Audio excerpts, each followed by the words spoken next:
जय हिंद। आज का आपका क्लास होने वाला है बीएसएससी कार्यालय परिचारी के लिए, जिसके एग्जाम में आपका टोटल 100 क्वेश्चन पूछा जाता है। और आज के इस क्लास में आपको हिंदी के लिए ऐसा प्रश्न बताने वाला है जो कि सीधे आपके एग्जाम में पूछा जाएगा। मैं पहले आपको क्लियर कर दूं, आपके एग्जाम में हिंदी का 30 क्वेश्चन पूछा जाता है और इसका एग्जाम आपका अप्रैल में होने वाला है। तो मैं कहूंगा साथियों, अगर आप बीएसएससी कार्यालय परिचारी में एक सीट पक्की करना चाहते हैं, सिलेक्शन लेना चाहते हैं, तो आज का यह क्लास आपके लिए वरदान साबित होने वाला है, क्योंकि आज के इस क्लास में आपको ऐसा प्रश्न बताने वाले हैं जो कि सीधे आपकी एग्जाम में देखने को मिलेगा। तो आज का आपका पहला प्रश्न है, अत्यधिक का सही संधि विच्छेद क्या होगा?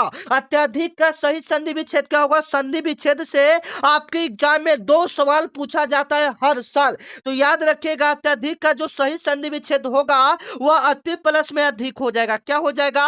अति प्लस में अधिक हो जाएगा। यह मोस्ट इंपोर्टेंट क्वेश्चन है एवं सिलेक्टेड क्वेश्चन है जो कि सीधे इस बार के एग्जाम में पूछा जाएगा। याद रखिएगा, अत्यधिक का सही संधि विच्छेद क्या हो जाएगा? अति प्लस में अधिक हो जाएगा, जो कि सीधे आपके एग्जाम में पूछा जाएगा। अगला नंबर सवाल है साथियों, जो कि सीधे आपके एग्जाम में पूछा जाएगा, नाक कटना।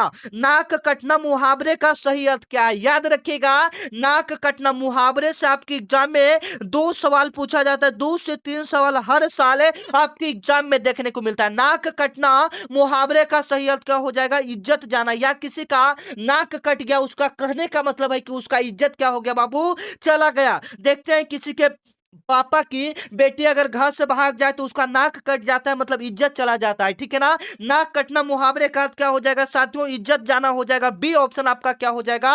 बिल्कुल राइट हो जाएगा, जो कि सीधे आपके एग्जाम में पूछा जाएगा। यह जो सवाल है साथियों, यह आपके एग्जाम में कई बार रिपीटेड प्रश्न एवं पूछा गया सवाल है। हर साल ऐसा एक प्रश्न आपके एग्जाम में पूछा जाता है। अगला नंबर सवाल है साथियों, जो कि सीधे आपके एग्जाम में पूछा जाने वाला सवाल है, निम्नलिखित में से शुद्ध वर्तनी वाला शब्द कौन सा होगा? शुद्ध वर्तनी कहने का मतलब है आपको पहचानना है इसमें से कौन सा सही वाक्य लिखा है और कौन सा सही शब्द लिखा है। तो आप लोग बताइएगा, शुद्ध वर्तनी इसमें कौन सा होगा? ये चारों ऑप्शन में से कौन सा आशीर्वाद बिल्कुल सही लिखा हुआ है? तो आशीर्वाद कौन सा बिल्कुल सही लिखा हुआ है? तो देखिएगा, मिलाइएगा। सबसे पहले आपका दीर्घई ओढ़ेगा, इस प्रकार से आशीर्वाद होगा। व के ऊपर र रहना चाहिए। व के ऊपर क्या रहना चाहिए? र। और क्या रहना चाहिए? द। आशीर्वाद देखिए इस प्रकार से आपका रहना चाहिए साथियों। सी ऑप्शन आपका क्या हो जाएगा? बिल्कुल राइट हो जाएगा। निम्नलिखित में से शुद्ध वर्तनी वाला शब्द कौन सा होगा साथियों? आप यहाँ पर देख सकते हैं, ये वाला आशीर्वाद आपका क्या हो जाएगा? बिल्कुल राइट हो जाएगा। सी वाला ऑप्शन जो देख रहे हैं साथियों, ये बिल्कुल राइट हो जाएगा। सी वाला ऑप्शन आपका क्या हो जाएगा? बिल्कुल राइट हो जाएगा। ऐसा जहां पर लिखा रहेगा, सी ऑप्शन देख लीजिए, वह के ऊपर र रहना चाहिए, वही वाला आशीर्वाद आपका क्या हो जाएगा? बिल्कुल सही हो जाएगा। और ऐसा एक प्रश्न आपके बीएसएससी कार्यालय परिचारी में बार बार पूछा जा रहा है। अगला नंबर सवाल है साथियों, जो कि आपकी एग्जाम के लिए काफी इंपोर्टेंट है, चंद्रमा का पर्यायवाची शब्द क्या होगा? चंद्रमा का पर्यायवाची शब्द क्या होगा? तो चंद्रमा को दिवाकर बोलते नहीं। दिवाकर हम लोग किसको बोलते हैं? सूर्य को बोलते हैं। दिवाकर हम लोग किसको बोलते हैं? सूर्य को बोलते हैं। यहाँ पर चंद्रमा का पर्यायवाची बोला कि चंद्रमा को और हम लोग क्या बोल सकते हैं? तो शशि बोल सकते हैं। क्या बोल सकते हैं साथियों? शशि बोल सकते हैं। सी ऑप्शन आपका क्या हो जाएगा? बिल्कुल राइट हो जाएगा। और इसमें हम लोग हिंदी के 50 क्वेश्चन को कवर करने वाले, जिसमें से आपका टारगेट रहना चाहिए 30 प्लस से प्रश्नों को सही करें। 50 में से आप कितने प्रश्नों को सही कर पाए? 30 प्रश्नों को सही कर देते हैं तो आपका बीएसएससी कार्यालय परिचारी में सिलेक्शन पक्का है। अगला नंबर सवाल है साथियों, जो कम बोलता हो उसके लिए एक शब्द में क्या होगा? जो कम बोलता हो उसे एक शब्द में क्या कहते हैं साथियों? याद रखिएगा, जो ज्यादा बोलता है उसे वाचाल कहते हैं। जो ज्यादा बोलता है उसे क्या कहते हैं साथियों? वाचाल कहते हैं। जो कम बोलता है उसे क्या कहते हैं? मितभाषी बोलते हैं। जो कम बोलता है उसके लिए एक शब्द में क्या हो जाएगा साथियों? मितभाषी हो जाएगा। बी ऑप्शन आपका क्या हो जाएगा? बिल्कुल राइट हो जाएगा। जो कम बोलता है उससे हम लोग क्या कहते हैं? मितभाषी कहते हैं। जो ज्यादा बोलता है उसे क्या कहते हैं? वाचाल कहते हैं। याद रखिएगा, एकदम इंपॉर्टेंट सवाल है जो कि सीधे आपके बीएसएससी कार्यालय परिचार में पूछा जाएगा। मैं कहूंगा साथियों कि आज के इस क्लास को आप पूरा देख के जाइए, यहां से प्रश्न आपके एग्जाम में देखने को मिलेगा। अगला नंबर सवाल है, आकाश का विलोम शब्द क्या होता है? आकाश का उल्टा शब्द क्या होता है? तो याद रखिएगा, आकाश का उल्टा शब्द क्या हो जाएगा साथियों? आपका जवाब कमेंट में आना चाहिए। आकाश का उल्टा क्या होता है? बिल्कुल राइट आंसर आ रहा है। आकाश का उल्टा आपका पताल हो जाएगा। आकाश का उल्टा क्या हो जाएगा साथियों? पताल हो जाएगा। बी ऑप्शन आपका क्या हो जाएगा साथियों? बिल्कुल राइट हो जाएगा। आकाश का उल्टा क्या हो जाएगा साथियों? पताल हो जाएगा। बी ऑप्शन इसका क्या हो जाएगा? बिल्कुल राइट हो जाएगा, जो कि सीधे आपके एग्जाम में पूछा जाएगा। अगला नंबर सवाल है साथियों, जो कि आपके लिए काफी इंपॉर्टेंट है। ऐसा एक सवाल हर साल आपके एग्जाम में पूछा जाता है। समास यानी समास से आपके एग्जाम में 2 सवाल, 3 सवाल हर साल एग्जाम में पूछा जाता है। तो याद रखिएगा, लंबोदर कौन सा समास है? लंबोदर कौन सा समास है साथियों? याद रखिएगा, लंबोदर आपका कौन सा समास होगा? लंबोदर कहने का मतलब क्या हो गया साथियों? कैसे पहचानेंगे? थोड़ा ध्यान से देखिएगा। जब भी भगवान का नाम आ जाए, जब भी भगवान का नाम आ जाए, वह बहुब्रीहि समास हो जाएगा। मेरे एक बात को कंफर्म से याद रखिएगा, आंख खोलकर कान खोलकर याद रखिएगा। जब भी आपका भगवान का नाम दे दे और पूछे कौन सा समास होगा, तो वह बहुब्रीहि समास होगा। जैसे में लंबोदर कौन सा समास होगा? बहुब्रीहि समास होगा।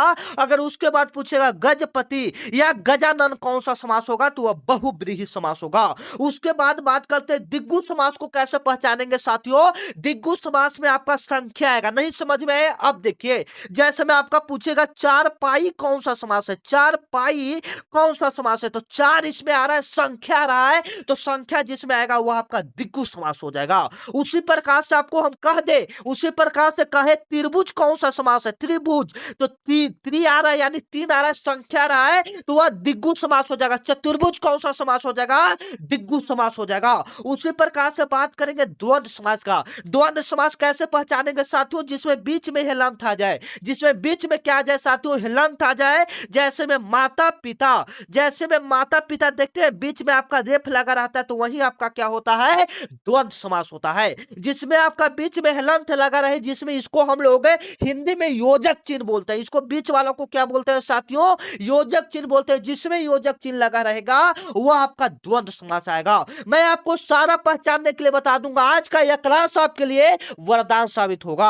अगला नंबर सवाल, तत्पुरुष को कैसे पहचानेंगे साथियों? तो जैसे में कोई शब्द दिया रहेगा, जैसे में पहचानते हैं यहाँ पर विद्यालय। विद्यालय को कैसे पहचानेंगे साथियों? तो देखिए, इसका जब आप संधि विच्छेद करेंगे तो विद्या प्लस में क्या होगा साथियों? विद्या प्लस में आपका आलय होगा। विद्या प्लस में क्या होगा साथियों?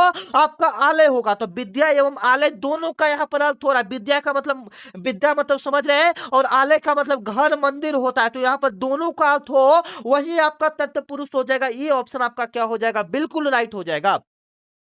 सॉरी, यहाँ पर लंबोदर बात करें तो लंबोदर आपका बहुब्रीहि समास हो जाएगा। ठीक है, अगला नंबर सवाल है साथियों, जो कि आपकी एग्जाम में पूछा जाने वाला सवाल है। वृक्ष से पत्ता गिरता है में कौन सा कारक है? कारक से आपकी एग्जाम में हर साल 3 से 4 प्रश्न पूछा जाता है। कारक की विभक्ति आपको याद करना पड़ेगा। जैसे में कर्ता ने, कर्ता ने कर्म को, ऐसे आपको याद करना पड़ेगा। कर्ता ने कर्म को, कर्ता ने कर्म को करण से, ऐसे आपको याद करना पड़ेगा साथियों, जो कि आपके एग्जाम में पूछा जाता है। कर्ता ने कर्म को करण से संपादन का के अधिकरण में पर, ऐसे आपको याद करना पड़ेगा। तो यहां पर याद करा, वृक्ष से पत्ता गिरता है, कर्ता ने कर्म को करण से संपादन का के अधिकरण में पर, अपादान से, यानी कोई चीज किसी से अलग होता है। एक बात को मेरा गांठ बांध लीजिए, कोई चीज किसी से अलग होता है तो वह आपका अपादान कारक होता है। जैसे में पेड़ से पत्ता गिरता है, यह आपका अपादान कारक हो जाएगा। पेड़ से पत्ता अलग हो रहा है तो यह अपादान कारक हो जाएगा। राम वृक्ष से गिरता है, यानी वृक्ष यानी पेड़ से गिरता है, उससे अलग हो रहा है तो अपादान कारक हो जाएगा। याद रखिएगा साथियों, एकदम इंपॉर्टेंट सवाल है, जो कि सीधे आपके बीएसएससी कार्यालय परीक्षा में पूछा जाएगा। आज का यह क्लास आपके लिए वरदान साबित होने वाला। अगला नंबर सवाल है, मिठास शब्द कौन सा संज्ञा है? एकदम इंपॉर्टेंट सवाल है साथियों, आप लोग भी जवाब दीजिए। मिठास, मिठास आपका कौन सा समास हो जाएगा? सबसे पहले मिठास को हम लोग महसूस कर सकते हैं, फील कर सकते हैं, तो यह आपका भाववाचक हो जाएगा। व्यक्तिवाचक किसे कहते हैं? जो दुनिया में एक ही गो हो। जैसे में आपको नहीं समझ में आ रहा है, तो दुनिया में जो चीज एक रहेगा वह आपका व्यक्तिवाचक हो जाएगा। जैसे में हमारा भारत एक है तो व्यक्तिवाचक हो जाएगा, राम व्यक्तिवाचक हो जाएगा, हिमालय व्यक्तिवाचक हो जाएगा, पटना व्यक्तिवाचक हो जाएगा, क्योंकि ये सब दुनिया में सिर्फ एक ही है, इसलिए व्यक्तिवाचक। उसके बाद बात करेंगे जातिवाचक, जो पूरे जाति भर का बोध करे। जैसे में गाय, जैसे में लड़का, जैसे में लड़की, जैसे में कलम, जो पूरे जाति का बोध करेगा वो जातिवाचक हो जाएगा। भाववाचक आपको बताएं, जिसको हम लोग छू नहीं सकते, सिर्फ महसूस कर सकते हैं, जिसे फील कर सकते हैं। जैसे में मिठास हो गया, कड़वा हो गया, प्यार हो गया, गर्माहट हो गया, ये सबको हम लोग क्या कर सकते हैं, महसूस कर सकते हैं, यानी ये भाववाचक। उसके बाद बात करेंगे समूहवाचक। तो समूहवाचक आप सब पहचानना जानते हैं, जो समूह में रहेगा, जैसे में आर्मी का हो गया, ये सब आपका हो गया, ठीक है। अगला नंबर सवाल है साथियों, उत्थान का विलोम शब्द क्या होगा? उत्थान शब्द का विलोम शब्द क्या होगा? याद रखिएगा, उत्थान का उल्टा शब्द क्या होगा? उत्थान का उल्टा शब्द क्या होगा? बिल्कुल राइट आंसर आना चाहिए। उत्थान का उल्टा आपका पतन हो जाएगा। ये ऑप्शन आपका क्या हो जाएगा साथियों? बिल्कुल राइट हो जाएगा। उत्थान शब्द का उल्टा शब्द क्या हो जाएगा साथियों? पतन हो जाएगा। ये ऑप्शन आपका क्या हो जाएगा? बिल्कुल राइट हो जाएगा, जो कि सीधे आपकी एग्जाम में पूछा जाएगा। अगला नंबर सवाल है साथियों, जो कि आपकी एग्जाम में पूछा जाएगा, जो कि आपके लिए काफी इंपॉर्टेंट है। कलम का पर्यायवाची शब्द बताइए। कमल, सॉरी, कमल का पर्यायवाची शब्द कौन सा होगा? कमल। कमल जो आप लोग जा रहे हैं, उसको हम लोग और क्या बोल सकते हैं? याद रखिएगा, पर्यायवाची का मतलब है उसका समान अर्थ बताने वाला, उसको और हम लोग क्या बोल सकते हैं? ये अर्थ होता है। तो याद रखिएगा साथियों, कमल को हम लोग क्या बोलते हैं? जलज भी बोल सकते हैं। क्या बोल सकते हैं साथियों? जलज भी बोल सकते हैं। ये ऑप्शन आपका क्या हो जाएगा? बिल्कुल राइट हो जाएगा। कमल को और हम लोग क्या बोल सकते हैं? जलज बोल सकते हैं, याद रखिएगा। चलिए अगला नंबर सवाल है साथियों, हाथ मल्ला मुहावरे का सही अर्थ क्या होगा? हाथ मल्ला मुहावरे का सही अर्थ क्या होगा साथियों? तो याद रखिएगा, पछताना होगा। ये ऑप्शन आपका क्या हो जाएगा? बिल्कुल करेक्ट हो जाएगा।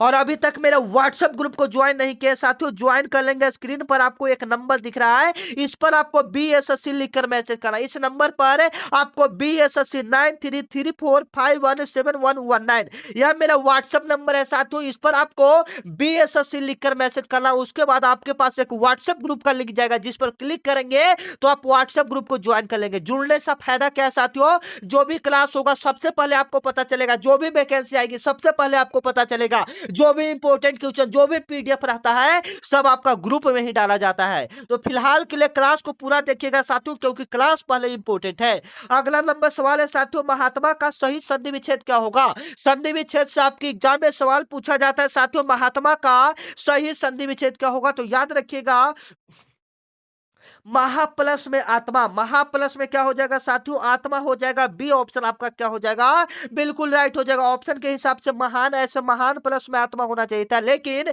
यहां पर महा प्लस में आत्मा होगा। बी ऑप्शन आपका क्या हो जाएगा साथियों? बिल्कुल राइट हो जाएगा, जो कि आपकी एग्जाम में पूछा गया सवाल है।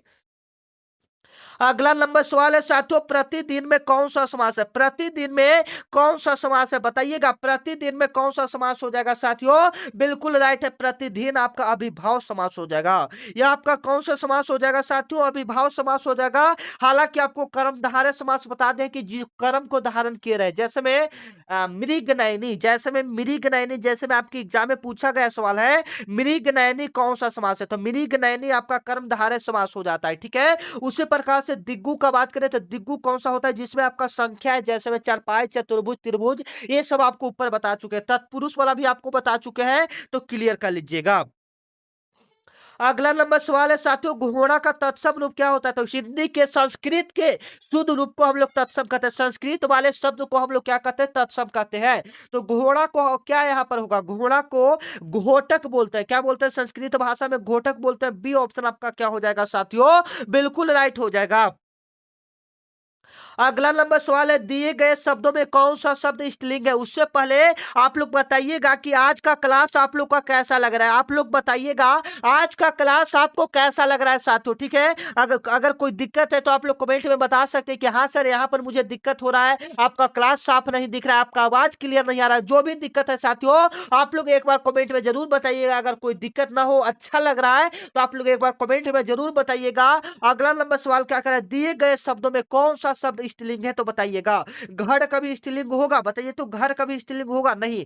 लड़का कभी स्त्रीलिंग होगा? नहीं। देश कभी स्त्रीलिंग होगा? नहीं।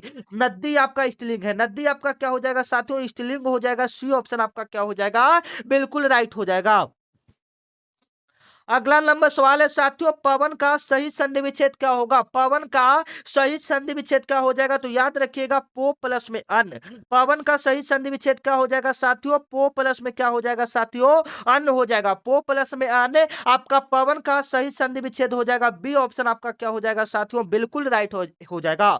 पवन का सही संधि विच्छेद क्या होगा साथियों? तो पो प्लस में अन्न हो जाएगा। याद रखिएगा, काफी इंपॉर्टेंट सवाल है, जो कि आपकी एग्जाम में पूछा जाएगा। अगला नंबर सवाल साथियों, जो कि मुहावरे से जो कि आपकी एग्जाम में इस बार पूछा जाएगा कि अंधे की लकड़ी मुहावरे का अर्थ क्या है।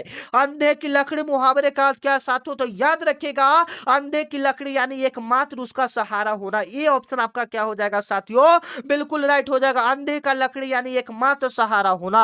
अगला नंबर सवाल है साथियों जो कि आपके लिए काफी इंपोर्टेंट है, आपकी एग्जाम में कई बार ये वाला जो प्रश्न है साथियों कई बार रिपीट हो चुका है कि जंगम का सही विलोम शब्द क्या होता है। जंगम का सही विलोम शब्द क्या होता है साथियों, तो स्थावर होता है। ये ऑप्शन आपका क्या हो जाएगा, बिल्कुल राइट हो जाएगा। और आप लोग भी जवाब देते जाइएगा।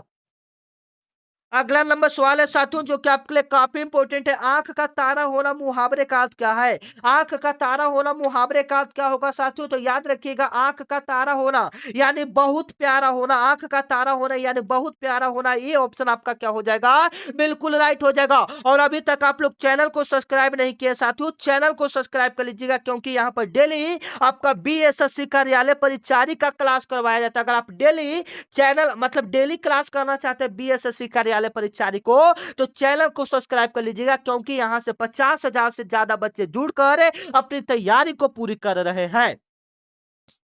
अगला नंबर आपका सवाल है साथियों, अंधा क्या चाहे दो आंख लुकोक्ति का अर्थ क्या। अंधा क्या चाहे दो आंख, इस लुकोक्ति का अर्थ क्या होगा साथियों, तो याद रखिएगा इस लुकोक्ति का अर्थ होगा मनचाही वस्तुओं का मिल जाना। जैसे में अंधा क्या चाहेगा, दो आंख चाहेगा यानी आपको मनपसंद चीज मिल जाएगा, तो वही आपका आपके लिए बहुत ही बड़ी बात है, मनचाही वस्तुओं का मिल जाना। बी ऑप्शन आपका क्या हो जाएगा साथियों, बिल्कुल राइट हो जाएगा। अगला नंबर सवाल है साथियों, स्वागत शब्द में कौन सा संधि है। स्वागत शब्द में आपका कौन सा संधि हो जाएगा साथियों, तो याद रखिएगा स्वागत में आपका यन संधि हो जाएगा। बी ऑप्शन आपका क्या हो जाएगा साथियों, बिल्कुल राइट हो जाएगा। स्वागत में आपका कौन सा संधि हो जाएगा, यन संधि हो जाएगा। बी ऑप्शन आपका क्या हो जाएगा, बिल्कुल राइट हो जाएगा। अगला नंबर सवाल है साथियों, आस्तिक का सही विलोम शब्द चुनिए। आस्तिक का सही विलोम शब्द क्या होगा साथियों, तो याद रखिएगा आस्तिक को हम लोग नास्तिक भी बोलते हैं। आस्तिक का उल्टा क्या हो जाएगा साथियों, नास्तिक हो जाएगा। बी ऑप्शन आपका क्या हो जाएगा, बिल्कुल राइट हो जाएगा, जो कि आपको पहले से भी पता होगा। अगला नंबर सवाल है साथियों, हाथ मलना। हाथ मलना हाथ सॉरी हाथ पांव फुलना। हाथ पांव फुलना मुहावरे का अर्थ क्या होगा। मुहावरा से आपकी एग्जाम में बहुत सारा प्रश्न पूछा जाता है साथियों, तो बताइएगा हाथ पांव फुलना मुहावरे का अर्थ क्या हो जाएगा, घबरा जाना। हाथ पांव फुलना मुहावरे का अर्थ क्या हो जाएगा, घबरा जाना। बी ऑप्शन आपका क्या हो जाएगा साथियों, बिल्कुल राइट हो जाएगा। हाथ पांव फूलना मुहावरे का अर्थ क्या हो जाएगा साथियों, घबरा जाना। बी ऑप्शन आपका क्या हो जाएगा, बिल्कुल राइट हो जाएगा। अगला नंबर सवाल है साथियों कि जो सब कुछ जानता हो, जो सब कुछ जानता हो उसके लिए एक शब्द में क्या होगा। जो सब कुछ जानता हो उसके लिए हम लोग साथियों सर्वज्ञ यूज करेंगे। क्या यूज करेंगे, सर्वज्ञ यूज करेंगे। बी ऑप्शन आपका क्या हो जाएगा साथियों, बिल्कुल राइट हो जाएगा। जो सब कुछ जानता हो उससे हम लोग क्या कहते हैं साथियों, सर्वज्ञ कहते हैं। याद रखिएगा एकदम इंपोर्टेंट सवाल है। अगला नंबर सवाल है साथियों, राम ने रावण को मारा। राम ने रावण को मारा, राम कौन सा कारक है बताइएगा। एकदम इंपोर्टेंट सवाल है जो कि सीधे आपके बीएसएससी कार्यालय परीक्षा में पूछा जाएगा। राम ने रावण को मारा, इसमें कौन सा कारक है तो बताइएगा साथियों, कौन सा कारक हो जाएगा। आपके लिए काफी इंपोर्टेंट सवाल है साथियों। तो आपका जवाब आ रहा है कि सर एक कर्ता कारक हो जाएगा। कैसे होगा साथियों, कर्ता ने राम ने, कर्ता ने राम ने, तो यहां पर कर्ता कारक हो जाएगा। सी ऑप्शन आपका क्या हो जाएगा साथियों, बिल्कुल राइट हो जाएगा। जैसे में जब आप विभक्ति याद करेंगे तो शुरुआत वाला में ही आपका होगा कर्ता ने।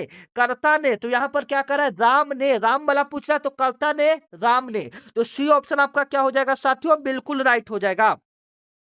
हाँ, अगला नंबर सवाल है साथियों, सूर्य का पर्यायवाची शब्द नहीं है। इसमें से आपको बताना है सूर्य का कौन सा पर्यायवाची शब्द नहीं है। तो सूर्य को हम लोग रवि भी बोलते हैं, दिनकर भी बोलते हैं, भास्कर भी बोलते हैं, लेकिन जलत नहीं बोलते। याद रखिएगा साथियों, सूर्य का पर्यायवाची शब्द कौन सा नहीं होगा। सूर्य को हम लोग रवि भी बोलते हैं, भास्कर दिनकर भी बोलते हैं, भास्कर भी बोलते हैं, लेकिन जलत नहीं बोलते हैं। याद रखिएगा, ऐसा प्रश्न आपके एग्जाम में काफी बार पूछा गया सवाल है साथियों, ठीक है ना। मैं आपको क्यों कह रहा हूं याद करने के लिए, क्योंकि नहीं वाला प्रश्न है आपके एग्जाम में काफी बार पूछा गया है साथियों, ठीक है। अगला नंबर सवाल है साथियों, शुद्ध शब्द का चयन करें। शुद्ध शब्द का चयन करें साथियों, बताइएगा शुद्ध शब्द यहां पर कौन सा हो जाएगा। बिल्कुल राइट आंसर, एक बच्चे कह रहा कि सर जिसमें दोनों जय आधा होगा, जिसमें दोनों जय आधा होगा वही वाला बिल्कुल सही होगा। तो ये सी वाला ऑप्शन है ना, जिसमें दोनों जय क्या है साथियों, बिल्कुल आधा है। सी ऑप्शन आपका क्या हो जाएगा, बिल्कुल राइट हो जाएगा।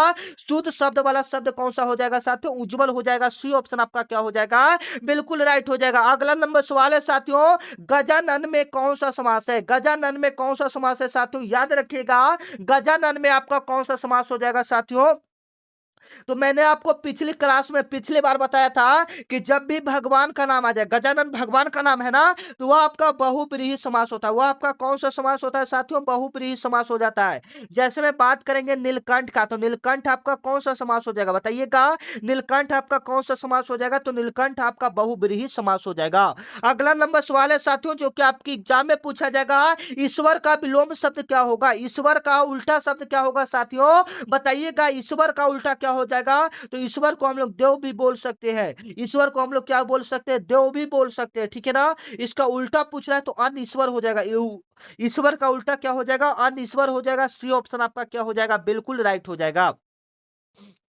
अगला नंबर सवाल है साथियों, साक्षर का विलोम शब्द क्या होगा? जो कि आपके लिए काफी इंपॉर्टेंट है। साक्षर का उल्टा शब्द पूछ रहा है कि उसका उल्टा क्या होगा? तो साक्षर यानी पढ़ा लिखा, तो उसका उल्टा क्या हो जाएगा? निरक्षर हो जाएगा ना। साक्षर का उल्टा क्या हो जाएगा साथियों? निरक्षर हो जाएगा। बी ऑप्शन आपका क्या हो जाएगा? बिल्कुल राइट हो जाएगा, जो कि सीधे आपकी एग्जाम में पूछा जाने वाला सवाल है।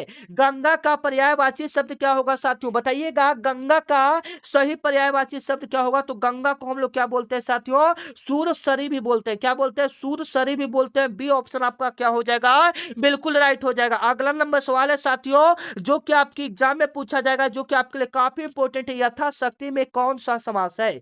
यथाशक्ति में कौन सा समास है साथियों? जब भी ऐसा प्रश्न पूछा जाए, यथाशक्ति वाला काफी बार पूछा गया है, तो इसको याद रखिएगा। यह आपका अभिभाव समास है। यह आपका कौन सा समास है साथियों? अभिभाव समास है। ये ऑप्शन आपका क्या हो जाएगा? बिल्कुल राइट हो जाएगा।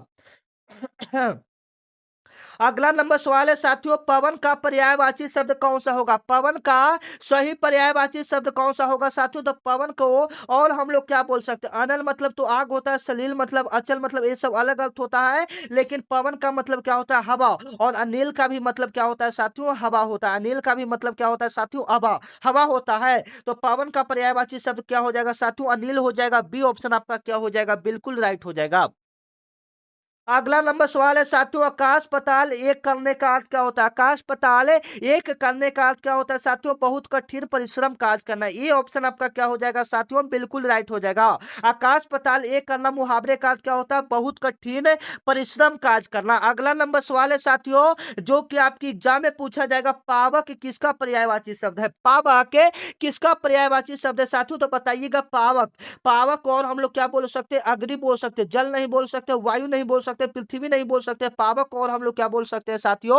अग्नि बोल सकते हैं। सी ऑप्शन आपका क्या हो जाएगा? बिल्कुल राइट हो जाएगा।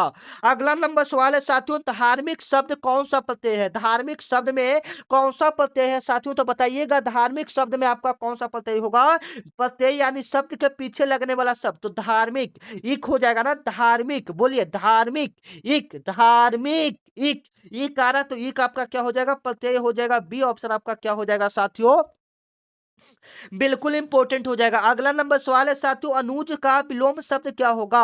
अनुज शब्द का विलोम शब्द क्या होगा साथियों? तो अनुज का क्या हो जाएगा? अनुज का अग्रज हो जाएगा ना। आप बचपन से पढ़े होंगे, अनुज अनुज का उल्टा क्या होता है साथियों? अग्रज होता है, ठीक है। चलिए अगला नंबर सवाल क्या है साथियों? 39 नंबर आपका सवाल है साथियों, घी के दिए जलाना। घी के दिए जलाना मुहावरे का अर्थ क्या होता है? घी के दिए जलाना मुहावरे का अर्थ क्या होता है साथियों? तो याद रखिएगा, खुशी मनाना, यानी घी के दिए जलाना यानी क्या करना साथियों?